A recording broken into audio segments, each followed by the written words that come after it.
सिद्धाणं नमो आयरीयाणं नमो वज्रायाणं नमो लोये सवसाहूणम्। पंच परमिष्टि भगवान की 1008 श्री आदिनाथ भगवान की, अंतिम तीर्थेश भगवान महावीर स्वामी की, आचार्य भगवान गुरुवर श्री विशुद्ध सागर जी महाराज जी की, जबरी मुनिषि सुप्रभ सागर जी महाराज जी की, मुनिषि प्रणत सागर जी महाराज जी की। जय जन बंधु, आप हम सब यहाँ उपस्थित हुए हैं लोकप्रिय कार्यक्रम सम्यक समाधान। जैसा इसका नाम है सम्यक समाधान, सब लोग आप सोच रहे होंगे कि क्या नाम रखा है, शंका समाधान भी हो सकता था, लेकिन ये सम्यक समाधान क्यों? तो जैसा नाम सम्यक प्रत्यय अगर ज्ञान के आगे लग जाए तो सम्यक ज्ञान होता है, दर्शन के आगे लग जाए तो सम्यक दर्शन होता है, और चारित्र के आगे लग जाए तो सम्यक चारित्र होता है। ठीक वैसे ही ऐसा समाधान जो साक्षात पंचम परमेष्टि साधु परमेष्टि से मुखारविंद से हम सभी को प्राप्त हो रहा है, इसीलिए यह जो समाधान है वह सम्यक समाधान है। प्रतिदिन की भांति देश विदेश के लोगों के जो मन में उठने वाले विकल्प है, उन विकल्प को हम लोग व्हाट्सएप के द्वारा एकत्रित करते हुए मुनिश्री के चरणों तक पहुंचाते हैं एवं मुनिश्री से उसका सम्यक समाधान प्राप्त करते हैं। आचार्य भगवान गुरुवर श्री विशुद्ध सागर जी महाराज जी की ऐसी पावन अनुकंपा रही कि मुनिषि सुप्रभ सागर जी महाराज जी एवं मुनिषि प्रणत सागर जी महाराज जी, जो कि आचार्य भगवान गुरु विशुद्ध सागर महाराज जी से दीक्षित शिक्षित साधु, उनके मुखारविंद से हम सभी को इस खोटे काल में भी ऐसी पावन जिनवाणी सुनने का अवसर प्राप्त हो रहा है। वह अहोभाग्य के क्षण की ओर बढ़ते हुए मुनिषि के चरणों में कोटिशा नमोस्तु करते हुए मुनिषि प्रणत सागर जी महाराज से यह निवेदन करते हैं कि हे स्वामी, आज के कार्यक्रम को गति प्रदान करते हुए ओम नमः सिद्धेभ्य। नमः श्रीवर्धमानाय निर्दूत कलिलात्मने सालोकानान्तलोकानां यद् विद्यादर्पणायते यद् विद्यादर्पणायते। पंच परमिष्टि भगवान की परम पूज्य आचार्य भगवंत गुरुवर विशुद्ध सागर जी मुनि महाराज जी की, परम पूज्य मुनि श्री सुप्रभ सागर जी महाराज जी की। समीचीन विकल्पों का सम्यक समाधान। सम्यक ज्ञान की वह अलौकिक विधा जिसके माध्यम से हम सभी प्रतिदिन अपने मन में उठने वाले उन अनेकानेक समीचीन विकल्पों का सम्यक समाधान प्राप्त करके अपने मन में उस अज्ञान रूप तिमिर को दूर करके और ज्ञान की ज्योति प्रज्वलित करने का पुरुषार्थ कर रहे हैं, क्योंकि मोक्ष मार्ग में सम्यक ज्ञान ही एकमात्र कार्यकारी उपाय है, और वही सम्यक ज्ञान हमें निश्चित ही निर्विकल्पता की ओर ले जाने वाला है। ऐसे वह आत्मकल्याण की प्राप्ति का एकमात्र कार्यकारी उपाय समीचीन विकल्पों का सम्यक समाधान, जो कि हम सभी प्रतिदिन परम पूज्य आचार्य भगवंत गुरुवर विशुद्ध सागर जी महाराज के मंगल सुभाषित से उन्हीं के सहयोग से परम पूज्य मुनि श्री सुप्रभ सागर जी महाराज के मुखारविंद से प्राप्त कर रहे हैं। देश के विभिन्न प्रांतों से अनेकानेक समीचीन विकल्प हमें यहाँ प्रतिदिन प्राप्त होते हैं, और परम पूज्य मुनि श्री उन सबका हमको सम्यक समाधान प्रदान करते हैं।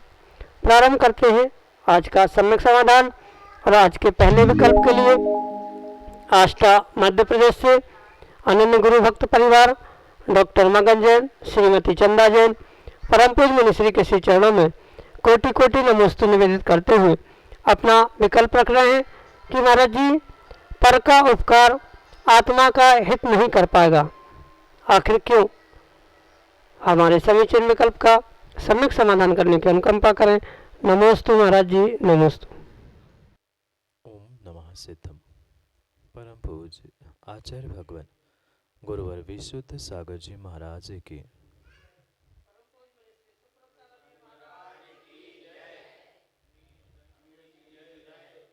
आदितम कादवा जदि सक्कदि परहिदम कादव्वा आदिदम परहिदम वरम श्रेष्ठम आदिहिदम कादव्वा।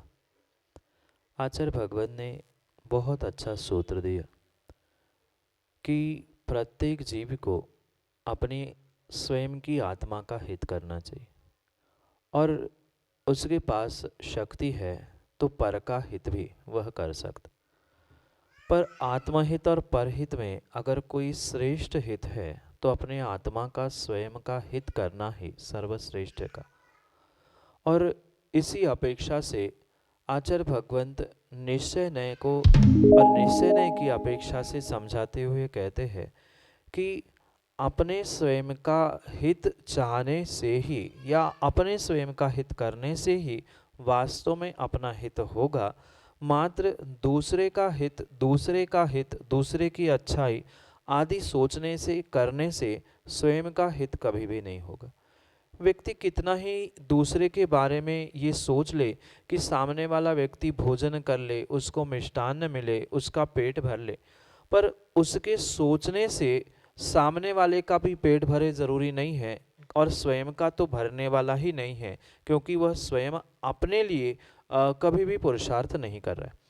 बिल्कुल उसी प्रकार से आत्महित के विषय में भी समझना होगा। परहित के लिए व्यक्ति कितना ही पुरुषार्थ परिश्रम क्यों ना करे, पर परहित के बारे में सोचने से, परहित करने से परिपूर्ण रूप से जीव साता वेदनी कर्म को तो प्राप्त कर सकता है।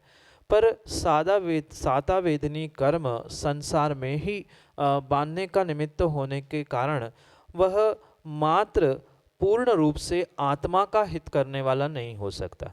इसलिए अवश्य समझे कि आत्मा का हित करने के लिए स्वयं को स्वयं के लिए ही, स्वयं से ही पुरुषार्थ करने की आवश्यकता है। पर के लिए पर के हित के लिए किया गया विचार, पर के हित के लिए किया गया किसी भी प्रकार से कार्य मात्र पर के लिए तो है ही, कुछ अंशों में कर्मों का आश्रयबंध करने के कारण से वह संसार का ही कारण है। संसार में कुछ अंशों में साता वेदनी का निमित्त होने से सुख देने के लिए कार्यकारी उपाय हो सकता है, पर अगर उन कर्मों से भी छूटना है तो हमें पर के प्रति भी जो विकल्प उत्पन्न हो रहा है उसके हित के प्रति वह निश्चय नहीं की अपेक्षा से, अपने अंतरंग उपादेय उपादान की अपेक्षा से उसे छोड़ने की आवश्यकता है। अन्यथा ये पर का ही हित व्यक्ति करता रहेगा, पर को उपदेश देना, पर का हित करना, पर के कल्याण का कार्य करना, तो कभी भी वह स्वयं के हित की ओर मुख नहीं मोड़ सकता।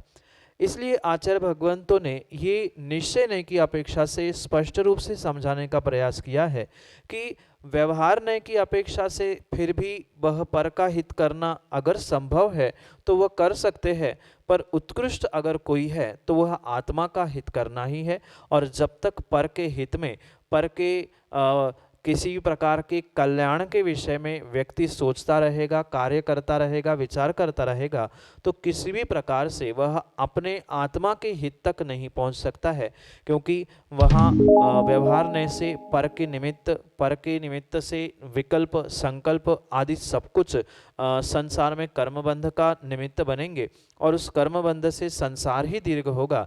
इसलिए संसार दीर्घ करने की अपेक्षा से वहाँ उस परहित को आचार्य भगवंतों ने कहा है कि परहित करने से स्वयं का आत्मा का हित हो ही जरूरी नहीं है। स्वयं का हित चाहने से ही, स्वयं का हित के पुरुषार्थ करने से ही स्वयं का हित होगा, वह निश्चय ने की अपेक्षा से कहा है।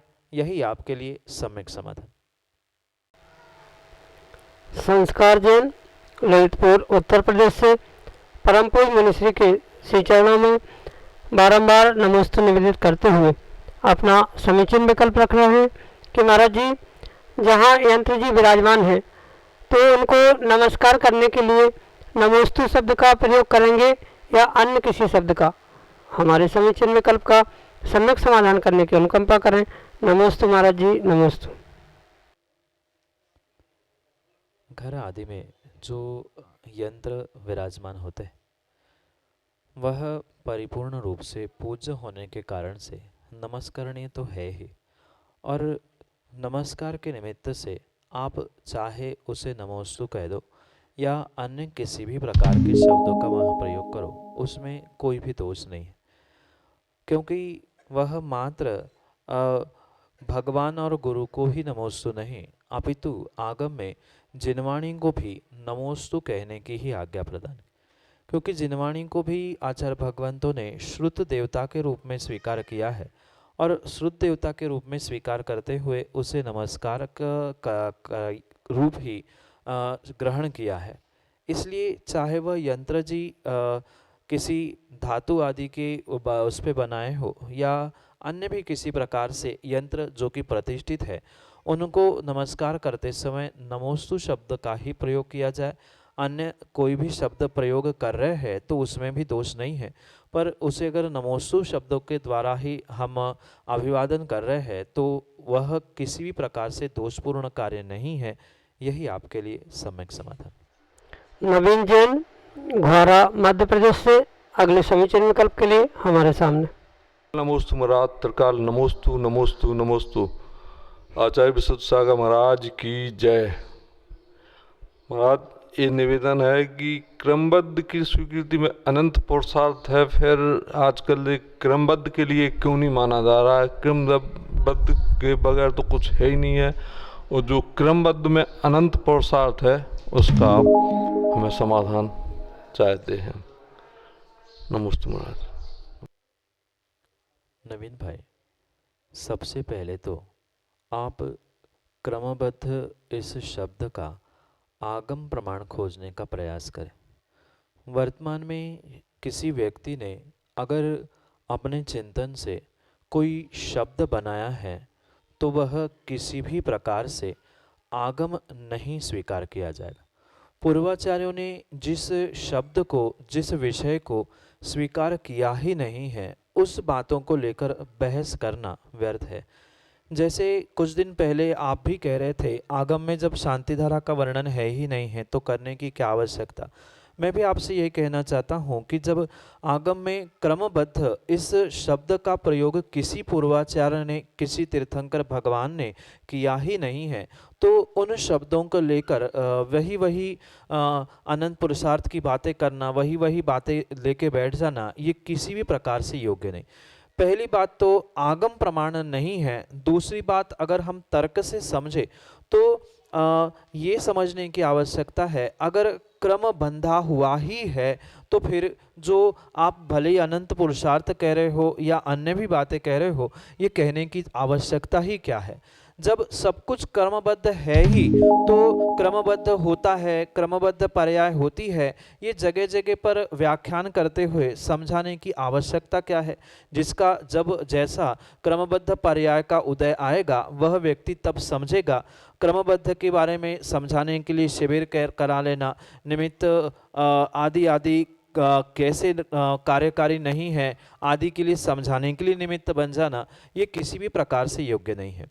आगम में अगर इन पर्यायों के निमित्त से कोई शब्द आए है तो वह क्रम नियत, क्रमवर्ती आदि शब्दों का ही आचार्य भगवंतों ने प्रयास किया है या प्रयोग किया है।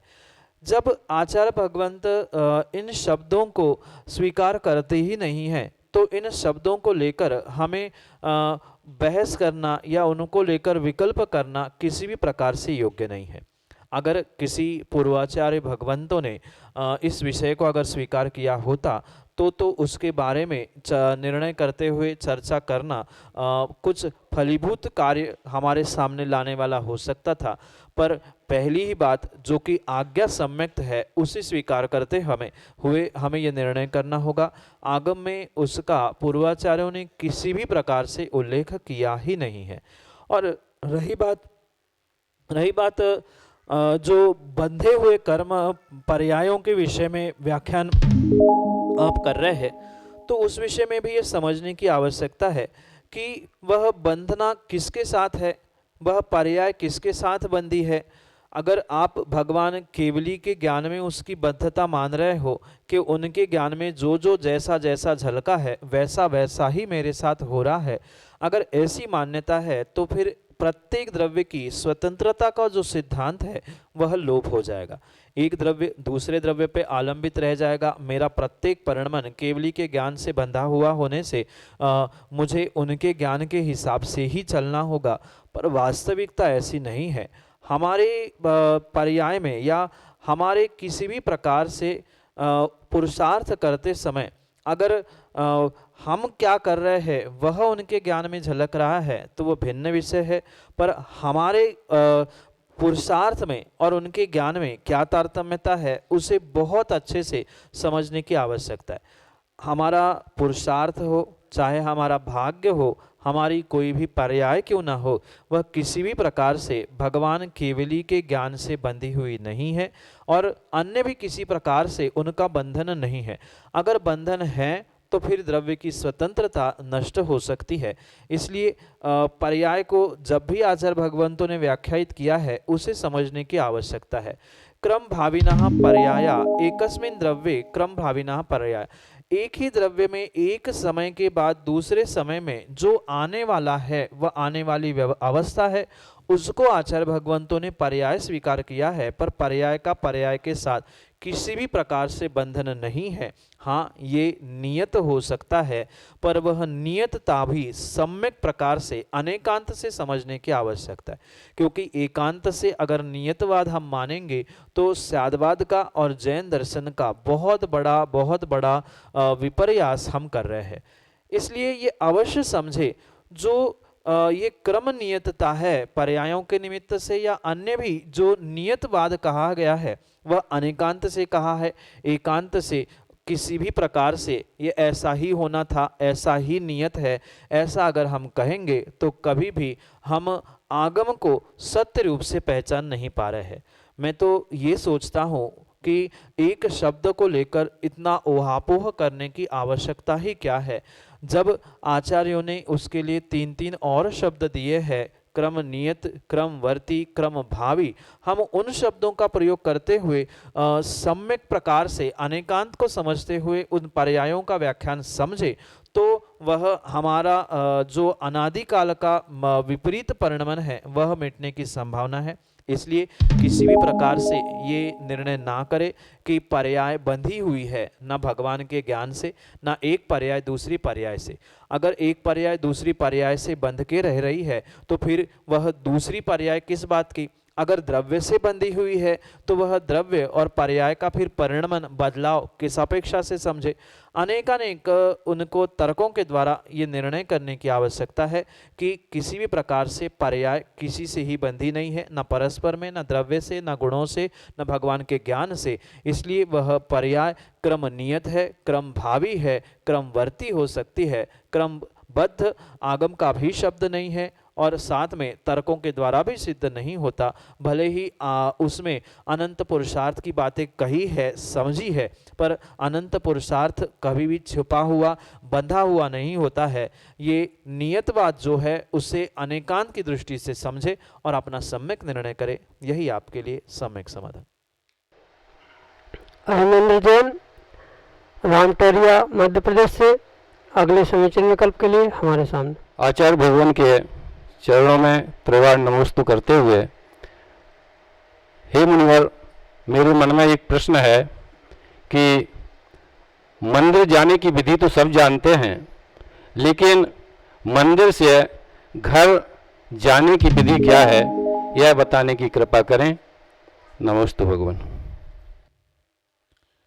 जैसे भगवान के दर्शन करने के लिए भगवान के मंदिर जाने की विधि आचार्यों ने बताई, वैसे ही मंदिर से लौटते हुए घर आदि आने की व्यवस्था भी हमें आगम के परिप्रेक्ष्य में समझने की आवश्यकता है। जैसे मंदिर में भगवान की पूजा अर्चना अभिषेक आदि हम जीवों ने कर लिया, उसके उपरांत वह जो पूजा का बचा हुआ द्रव्य है जिसे शेषाक्षत आदि कहते हैं, या आप दर्शन करने भी मंदिर पहुँचे और वहाँ जो चावल में डिब्बी में चावल लेके गए थे वह परिपूर्ण रूप से, चाहे थाली हो चाहे चावल की डिब्बी हो, वह पूर्ण रूप से खाली करते हुए वापस नहीं आया जाता। कुछ न कुछ शेषाक्षत उस डिब्बी में थाली में रखते हुए ही घर वापस आना चाहिए। और घर आने के उपरांत जो ये शेषाक्षत है वह मांगलिक द्रव्य है, वह घर में अनेकानेक स्थानों पर छिड़काव करते हुए मंगल भावना भाते हुए मांगलिक कार्य करने की आवश्यकता है। इसलिए ये जो द्रव्य पूजा या अर्घ्य चढ़ाने की निमित्त से हम ले गए थे वह मांगलिक द्रव्य होने से, शेषाक्षत होने से थोड़े ही बचे हुए चावल वापस लाने की आवश्यकता है। वो किसी प्रकार से निर्माल्य नहीं है। चढ़ाए हुए द्रव्य निर्माल्य हो सकते हैं पर जो चढ़े ही नहीं है वह निर्माल्य नहीं होते। दूसरी बात, मंदिर से लौटते समय ये विशेष रूप से ध्यान रखने की आवश्यकता है कि कम से कम मंदिर से लौटते समय, क्योंकि स्वाभाविक सी बात है मंदिर के भगवान की वेदी के सामने ही दरवाज़ा भी होगा, पर कम से कम इतना प्रयास करें कुछ कदम तो हम ऐसे उल्टे चले जिसके द्वारा भगवान को तुरंत पीठ ना हो। क्योंकि जब भी मुड़ेंगे तो कभी ना कभी तो पीठ होगी, ये स्वाभाविक है। पर तुरंत हमने पूजा की, दर्शन किया और तुरंत वहीं पर पीठ करके अगर निकल रहे हैं तो वह भी दोषपूर्ण कार्य हो सकता है। इसलिए कुछ समय पीठ किए बिना ही ऐसे वापस लौटे और फिर कुछ कदमों के बाद अगर पुनः वापस लौटकर आगे बढ़ रहे हैं तो उसमें दोष नहीं है। साथ में ये भी अवश्य ध्यान रखें, जैसे मंदिर में प्रवेश करते हुए व्यक्ति निस्सही शब्द का उच्चारण करते हुए प्रवेश करता है, वैसे ही मंदिर से पुनः लौटते समय आचार्य भगवंतों ने कहा है कि अस्सही, यानी कि जो मंदिर पहुंचते समय हमने वहाँ के देवों को आज्ञा मांगते हुए भगवान की पूजा भक्ति आदि करने का निर्णय किया था, अब उसके उपरांत पुनः जब हम मंदिर से लौट रहे हैं तो पुनः उनको ये बात कहने की आवश्यकता है, हम वापस अपने स्थान जा रहे हैं, आप अपना स्थान ग्रहण करें, हमारे द्वारा जो भी चूक भूल हुई हो वह दूर हो जाए। इस अभिप्राय से ही वह अस्सही इन 3 शब्दों का प्रयोग करते हुए ही मंदिर से वापस लौटने की विधि आचार्य भगवंतों ने बताई। फिर और भी जैसी जहाँ परिस्थिति होती है उन परिस्थितियों को देखकर वह व्यवस्थाओं को बनाने की आवश्यकता है और उन व्यवस्थाओं के साथ ही हम मंदिर में जिस अच्छे भावों के साथ पहुँच रहे हैं उससे कई अधिक गुना अच्छे भावों के साथ अगर हम मंदिर से लौटे तो वह हमारी विधि भी शरीर से, मन से और वचनों से पूर्ण हो सकती है। यही आपके लिए सम्यक समाधान। श्रीमती सुनीता जैन, रामटोरिया, मध्य प्रदेश से अगले समीचीन विकल्प के लिए हमारे सामने। गुरुवर के चरणों में बारंबार नमोस्तु करते हुए यह पूछना चाहती हूँ कि जाप और सामायिक में क्या अंतर है और हमें जाप कैसी करनी चाहिए और सामायिक कैसी करनी चाहिए, कृपया बताने का समाधान करें। माँ सामान्य रूप से जाप और सामायिक को व्यक्ति एक समान ही मानता है, पर जाप और सामायिक में बहुत अंतर। जो जीव माँ सामान्य रूप से जाप और सामायिक को व्यक्ति एक समान मानता है, पर दोनों में बहुत अंतर है। जो दिन भर में व्यक्ति पाप करता है, उन पापों से बचने के लिए जो प्रभु का या मंत्रों का स्मरण किया जाता है उसे जाप कहते हैं। क्योंकि 108 प्रकार से व्यक्ति लगभग दिन भर में पाप करता है, तो उन 108 प्रकार से किए गए पापों से बचने के लिए जो माला में 108 मोती होते हैं, मणि होते हैं, उनके द्वारा उन पापों से बचने के लिए जो कार्य करता है, मंत्रोच्चारण करता है, वह परिपूर्ण रूप से जाप कही जाती है। और जो आर्द्र रौद्र परिणामों का त्याग करते हुए समता भावों में रहना, उसको ही सामायिक कहा है। समता भजना और ममता तजना सामान्य रूप से सामायिक के रूप में स्वीकार किया। किसी भी प्रकार का राग द्वेष या अन्य आरंभ सारंभ के कार्यों को छोड़ते हुए जो जीव अपने भीतर पहुंचने का या समता परिणामों को प्राप्त करने का प्रयास करता है, वह दिन में 3 बार किए जाने वाले उस कार्य को सामायिक कहा जाता है। वैसे तो प्रतिमाधारी श्रावक आदि के निमित्त से 3 बार सामायिक आदि की विधि बताई है, पर उससे अधिक समय भी वह सामायिक कर सकता है।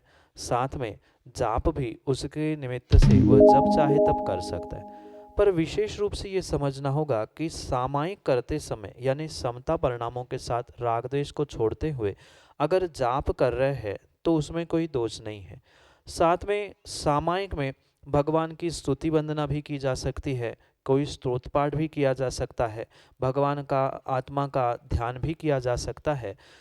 ये सभी कार्य परिपूर्ण रूप से सामायिक में किए जा सकते हैं, पर जाप का मतलब मात्र जो 108 प्रकार से हम प्रभु का या मंत्रों का उच्चारण कर रहे हैं वह जाप के अंतर्गत आता है। पर सामायिक एक बहुत विशाल क्रिया या एक बहुत विस्तार से प्राप्त होने वाला स्तर है जहाँ अनेकानेक कार्य किए जा सकते।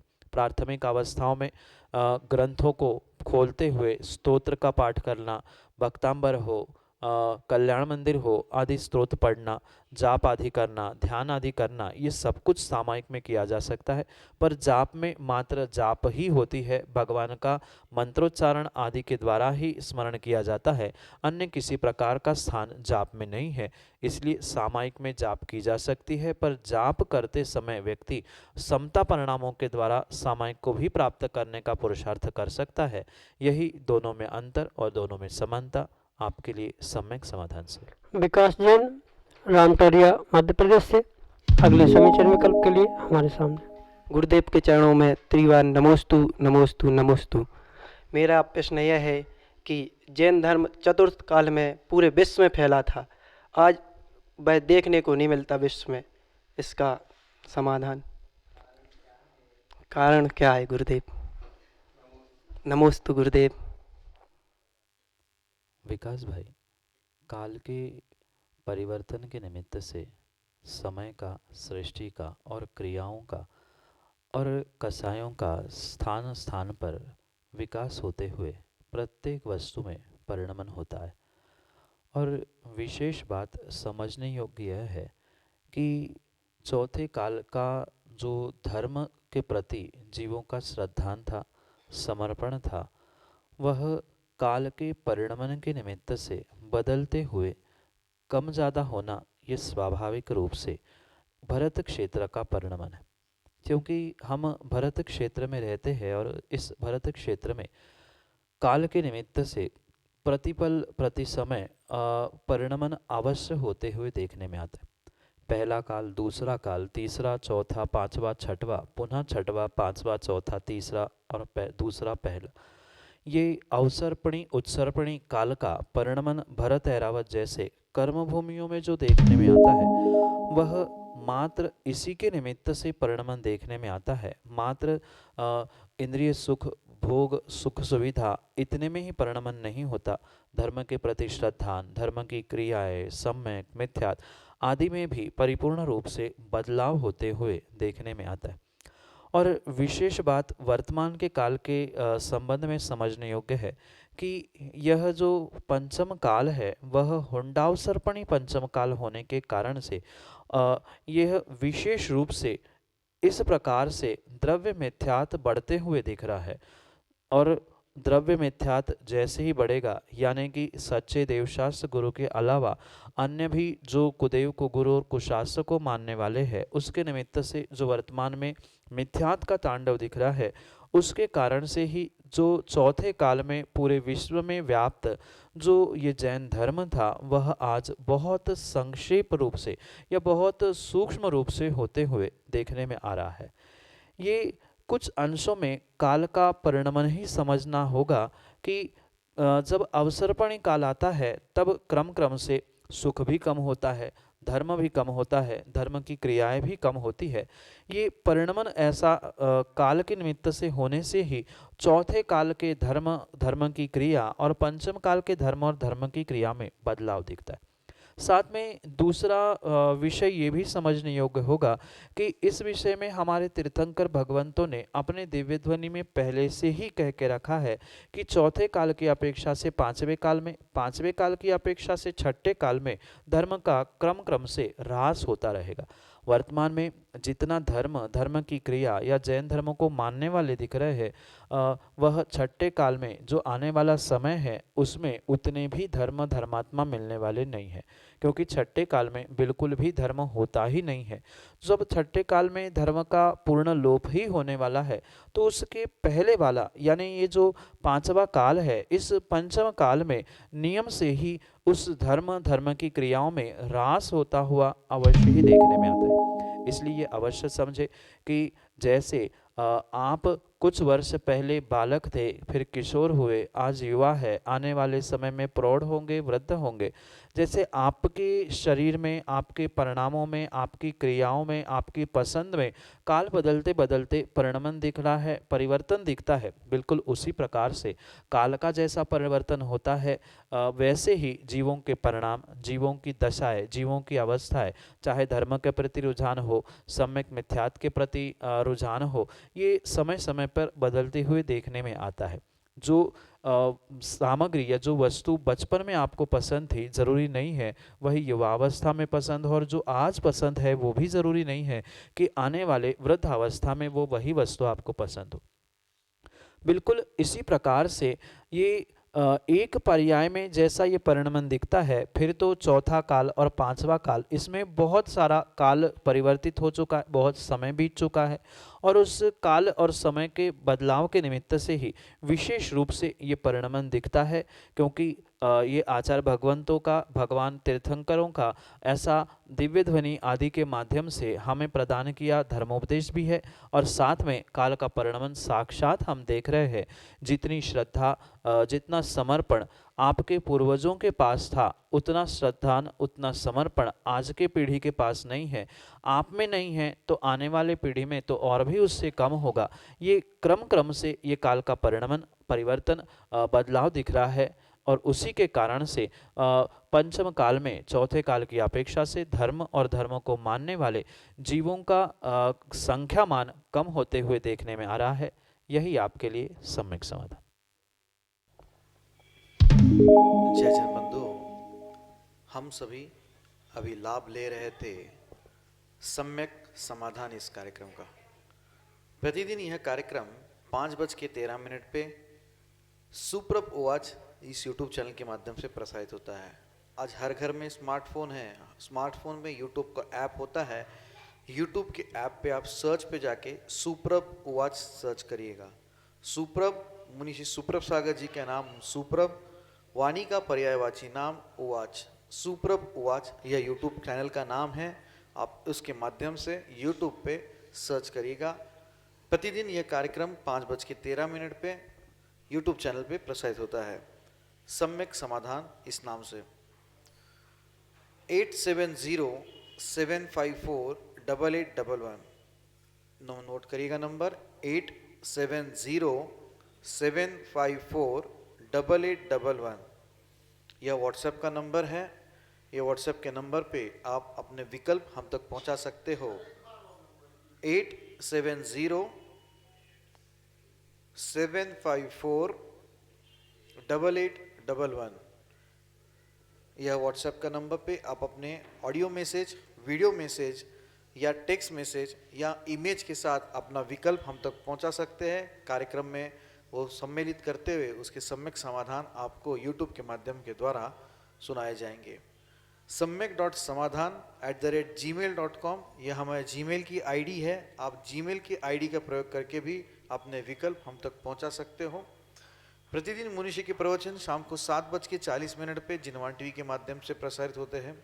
आप घर बैठे मुनीषी के कार्यक्रम का, मुनीषी के प्रवचन का लाभ एवं अद्भुत ग्रंथ आचार्य भगवान शिवकोटि महाराज विरचित रत्नमाला, इस ग्रंथ का जो आज तक उजागर नहीं हुआ था, ऐसा ग्रंथ जिस पे मुनीषी ने अपनी ओजस्वी वाणी से प्रवचन किए थे, उस प्रवचन के अंश प्रतिदिन शाम को 7:40 पे जिनवान टीवी के माध्यम से प्रसारित होते हैं। आप घर बैठे प्रवचन का लाभ एवं स्वाध्याय कर सकते हैं।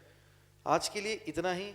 शेष अन्य कार्यक्रम के साथ हम आप तक जुड़ते रहेंगे। तब तक आप देखते रहें सुप्रभ उवाच और मुनीषी के चरणों में कोटिशा नमोस्तु नमोस्तु नमोस्तु।